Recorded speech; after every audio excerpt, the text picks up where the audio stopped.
Tervehdys! Videosarjamme toisessa osassa Tiina kertoo, kenelle tai millaiselle yritykselle Palatec voisi olla avuksi.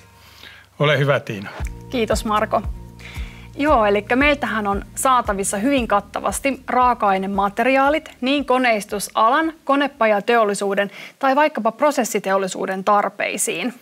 Ja meidän tyypillisiä asiakkaita Suomessa ovatkin CNC-koneistamot, teollisuuden alihankkijat sekä valmistavat teollisuusyritykset koko Suomen alueella.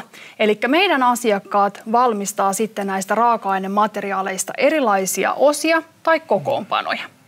Ja tyypillisiä toimialoja, minne nämä materiaalit sitten lopulta päätyy, on esimerkiksi kone- ja laitevalmistus, elintarviketeollisuus, vedenpuhdistus, paperi- ja selluteollisuus, telakkateollisuus, rakentaminen ja esimerkiksi työkaluvalmistus.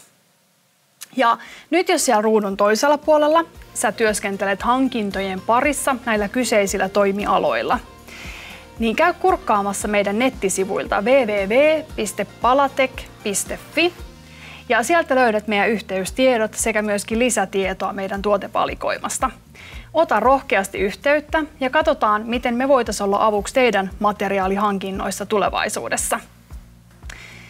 Moikka vaan ja muista seurata meidän videosarjan tuleviakin osia.